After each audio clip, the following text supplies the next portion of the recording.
السلام عليكم ورحمة الله وبركاته سو دواada daawadayaal ku soo dhawaada muuqaal cusub channelka adiga daawanaysaan waa xirfadle tech fadlan haddii channelka cusub ee subscribe saaro maanta muuqaalkeena waxaan ugu hadli doonaa lacagta YouTube ka sameeyo Dirisle Cabdi sida aan wada ognahay Dirisle wuxuu ka mid yahay YouTuberada Soomaaliyeed kuwooda ugu subscribe-ska badan maantana waxaan ka hadli doonaa lacagta YouTube ka sameeyo fadlan nala joog ilaa dhamaadka muuqaalka si aad u aragto lacagta Dirisle Cabdi ka sameeyo YouTube-ka haddaba haddii aan fiirino total gareerkiisu waa B minus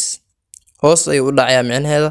1465 muuqaal ayuu soo upload gareeyay 1.9 subscribers oo ka wata viewskiisana waa intaas channel type-kiisu waa entertainment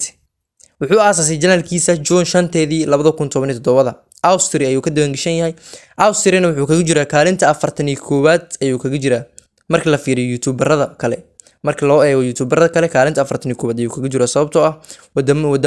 wadamada qaar sida Mareykanka oo kale hadda kaalmo karo ayuu kaga laa balse sida aan mareynayo wadankaas YouTuberadiis ayaa yar channelka lacag wuxuu ka sameeyaa gaarayso $78 ilaa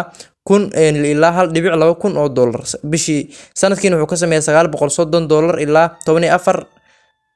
14.9 oo dollar waa lacag sayid u fara badan Dirisle 30kii maalmoodba 10,000 oo qof ayaa ku soo biirtay channelkiisa marka la fiiriyo dadka ku soo biirayo marka la fiiriyo 10,000 ayaa ku soo biirtay bishii